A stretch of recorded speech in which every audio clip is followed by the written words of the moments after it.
Bom dia, eu sou o professor Roosevelt Rodrigues.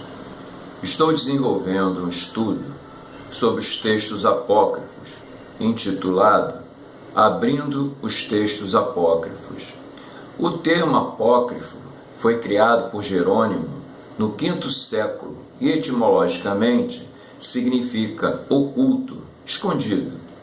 Também conhecido como livros pseudocanônicos, para designar basicamente antigos documentos judaicos escritos no período entre o último livro das Escrituras judaicas, Malaquias, e a vinda de Jesus Cristo. Até o momento, é possível contabilizar 113 livros apócrifos, sendo 52 do Antigo Testamento e 61 do Novo Testamento.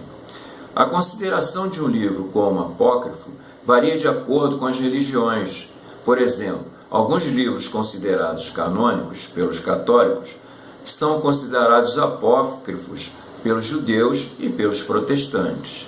Segundo os protestantes, apócrifo significa o conjunto de livros ou porções de livros que não fazia parte da lista dos livros inspirados por Deus, porém consideram como fontes documentais para o conhecimento da história, cultura e religião dos judeus, e que são úteis para a compreensão dos acontecimentos entre o Velho e o Novo Testamento. Já a Igreja Católica impôs aos seus fiéis, no Concílio de Trento, entre 1545 e 1563, os livros canônicos, como sendo esses inspirados por Deus e quem não aceitasse a decisão da Igreja seria por ela amaldiçoado.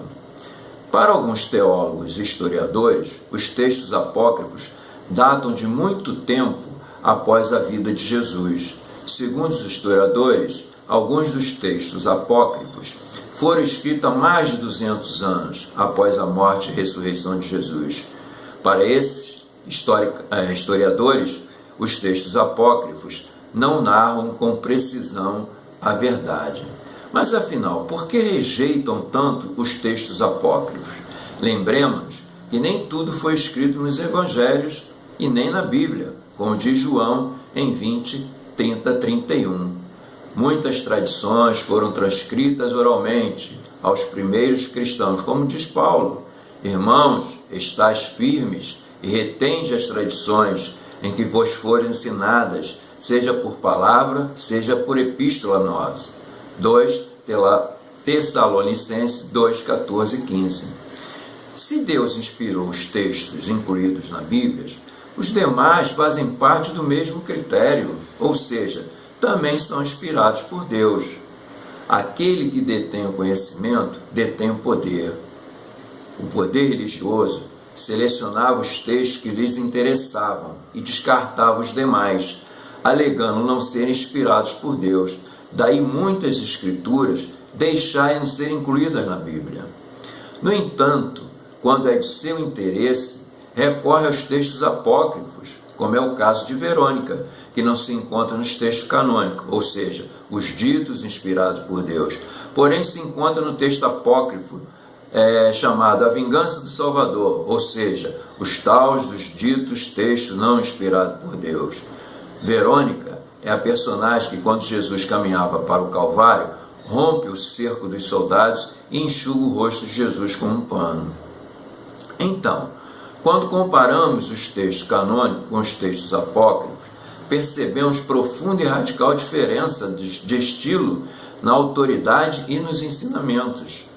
Os textos apócrifos mostram Jesus Cristo diferente dos textos canônicos, mostrando ser sem limitações, tornando sua passagem pela morte algo mais fácil, diminuindo assim o sacrifício realizado pelo Salvador.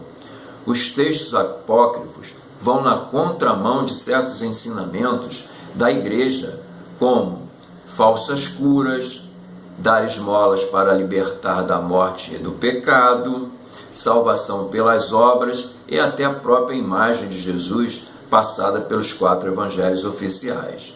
As narrativas dos textos apócrifos, com os atuais conhecimentos, vêm revelando muitos fatos registrados por simbologias. Imaginem quantos fatos mais elucidativos virão à tona quando o nosso conhecimento for maior que o atual. Estarei postando vídeos em parte sobre os textos apócrifos. Aquele que desejar o texto na íntegra, basta enviar seu e-mail para profrosevel@hotmail.com. Sejam bem-vindos.